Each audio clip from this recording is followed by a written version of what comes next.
Halo guys, aku pingin cerita sedikit nih sama pengalaman aku akhir-akhir ini. Tahu nggak? Kayaknya ya ada stalker. Tetangga aku tuh kayaknya stalker, soalnya udah 3 kali aku pergokin dia ngetok-ngetok pintu rumah aku.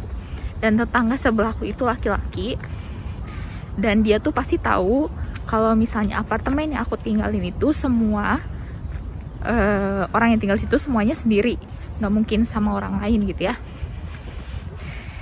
Nah, aku khawatirnya tuh dia ketok-ketok pintu rumah aku, terus aku bukain dan dia paksa masuk. Mungkin ya, nggak tahu ya, soalnya banyak kejadian stalker gitu di Jepang, jadi aku sedikit khawatir. Kalau di Indonesia mungkin ya udah sih namu kali ya, cuman ini laki-laki loh, umurnya kayak 30 tahunan gitu.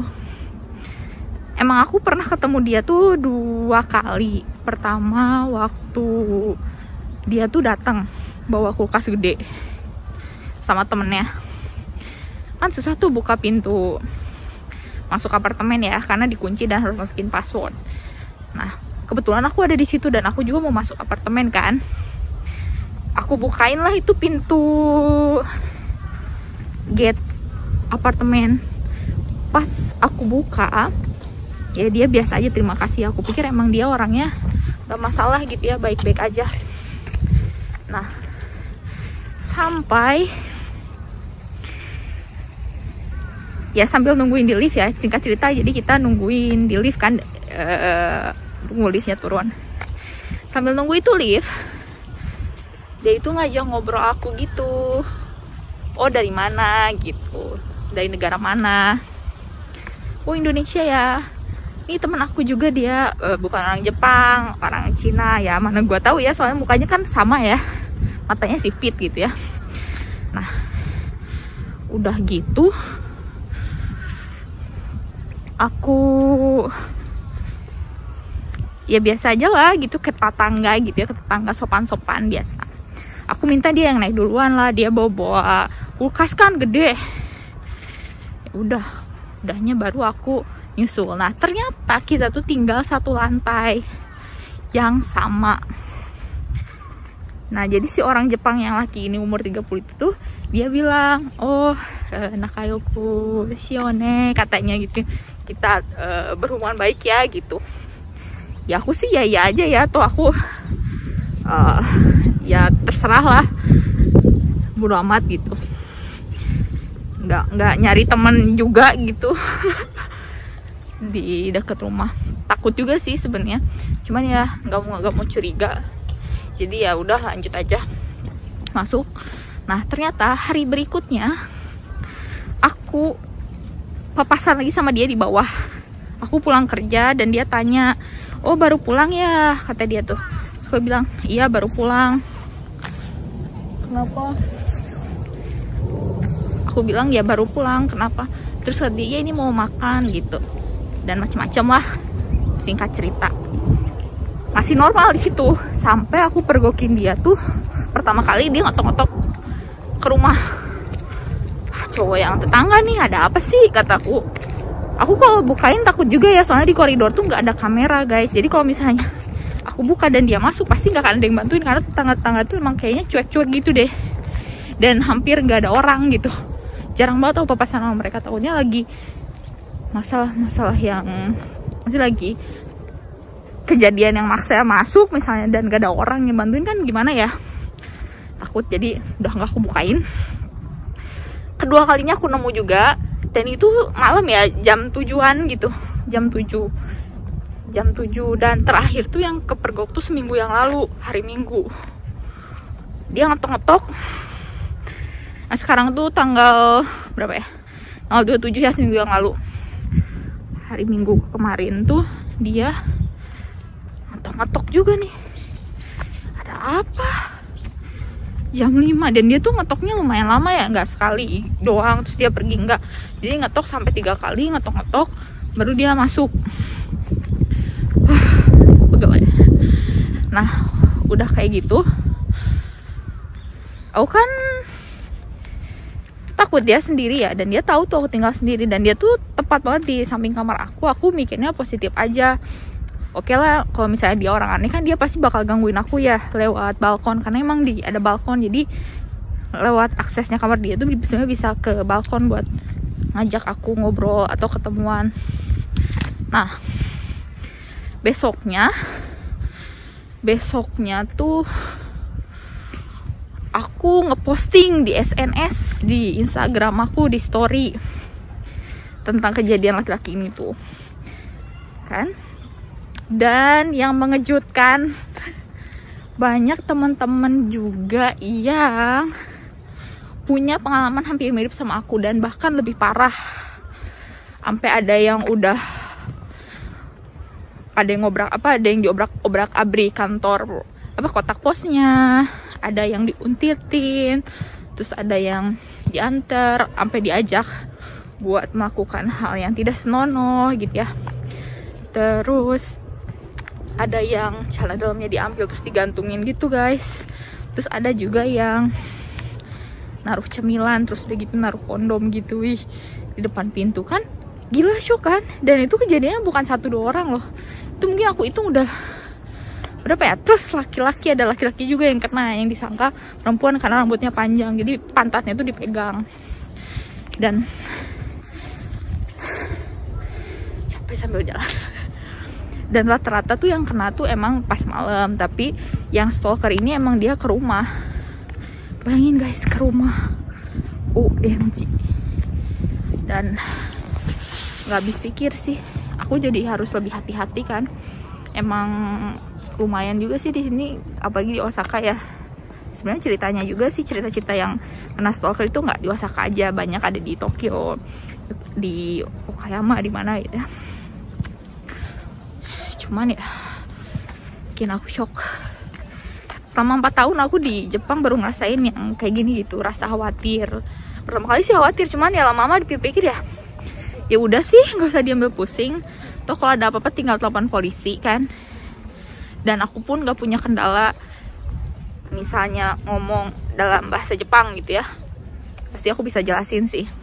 Cuman yang aku khawatir tuh buat teman-teman yang misalnya ke Jepang dan bahasa Jepang kalian belum lancar, dan cewek-cewek juga, yang cewek-cewek misalnya diuntitin kayak gitu kan susah ya.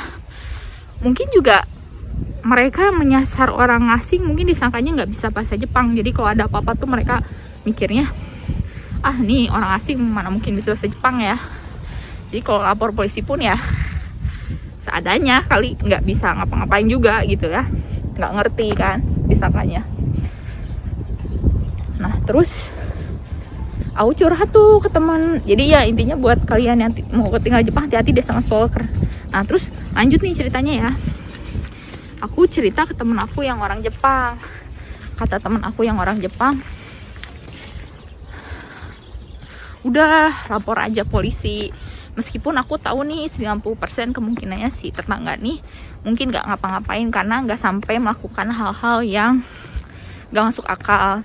Cuman tetap ada yang janggal, karena kalau misalnya tetangga nih sebagai orang Jepang juga katanya, menurut pandangan orang Jepang sendiri, kalau misalnya ada tetangga yang mau kenalan, itu jarang tuh, nggak pernah malah waza-waza gitu, sengaja datang ke rumah tetangga, ke kamar tetangga buat kenalan. Apalagi di kota bentuknya apartemen, nggak mungkin. Jadi kalau misalnya mau kenal pun paling ya udah nanti kalau nggak sengaja lagi ketemu, paling diajak ngobrol batari au atau toki, baru tanya lagi gitu ya. Tapi ini oke sengaja, jadi itu bagian yang harus hati-hati katanya. Dan teman aku yang orang Jepang tuh, dia bilang udah telepon aja ke polisi. Kalau nggak aku bilang kalau telepon gak enak juga sama tetangga kan.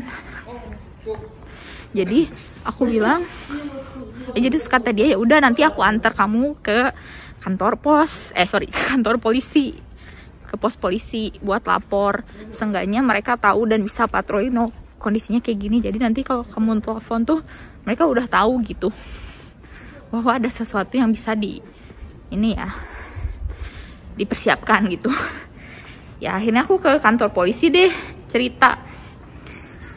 Nah sama orang Jepang dibantuin jelasin juga. Jadi intinya si kantor polisi belum bisa ngapa-ngapain karena belum masuk ke daerah ranah mengganggu banget, baru sekedar ngetok-ngetok.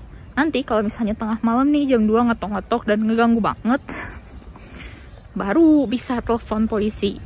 Nah dia minta teleponnya itu ke Hyakuto Bank. Hyakuto Bank itu 110. Jadi kalian telepon ke 110, nanti baru mereka bisa bertindak gitu. Langsung datang sih, pakai bahasa Jepang masalahnya, nggak ada bahasa Inggris. Jadi nih kalian perempuan memang harus perempuan ya maksudnya orang-orang yang tinggal di Jepang tuh sebisa mungkin bisa bahasa Jepang ya. Jadi kalau ada apa-apa tuh bisa ngejelasin gitu ya. Oke. Terus 2 hari kemudian, kemarin aku ngecek karena aku ngapornya 2 hari yang lalu, hari Minggu, sekarang hari Rabu. Kemarin tuh aku dapat kertas ini, patrol card. Jadi dia bilang nih, aku udah patroli loh ke daerah rumah kamu, dan di situ tulisannya nggak ada apa-apa katanya, nggak ada sesuatu yang aneh ganjal. Terus dia bilang kalau ada apa-apa sih bilang aja ke sini, atau langsung telepon ke Hyakuto Bank katanya gitu. Dan sebenarnya beberapa hari yang lalu tuh aku udah nelfon ke Fudosangnya ya, ke yang ngenalin aku ke rumah itu. Terus mereka bilang ya kamu telepon ke yang ngurus bangunan, yang ngurus apartemen kamu gitu. Telepon namanya Life Supporto. Nanti dari situ baru mereka aku bilang nanti deh kalau misalnya udah waktu banget baru aku telepon ke Life Support. Tapi kalau mengganggu banget malah kata teman orang Jepang aku jangan ke Life Support, langsung aja ke polisi. Pernah di stalkerin, emang bener-bener ngeri sih guys. Terus apa lagi ya? Ya itu sih, hati-hati sama stalker, apalagi kalau cewek-cewek yang pulang malam itu bener-bener harus hati-hati deh. Dan siapin yang pertama itu buhang buzzer, jadi kayak alarm SOS gitu. Jadi kalau kalian baca tuh suaranya bakal menggelenggung, atau pepper spray. Bisa beli juga sih di Amazon atau bikin sendiri gitu. Ini hati-hati sih sama stalker, bener-bener ada soalnya real. Dan itu ngeri, bikin kalian gak tenang ya, apalagi kalau misalnya udah ngeganggu kayak teman-teman aku yang lain tuh yang udah punya pengalaman sendiri. Buat sekarang sih aku masih bisa ngerasa tenang, cuman ya kalau ada apa-apa ya, cuman ya Fudosangnya bilang ya emang dia tahu siapa yang tinggal di samping rumah aku, dan dia nggak percaya orang kayak gitu kok bisa berpikiran buat mengganggu gitu. Ya segitu aja, semoga masalah aku bisa selesai ya. Untuk sekarang sih kayaknya selesai kalau dia nggak ganggu lagi. Kalau dia ganggu ya mulai masalah deh. Kebetulan ini aku mau OTW kerja nih, aku pengen liatin kalian deh pemandangan bagus banget dekat Osaka Castle.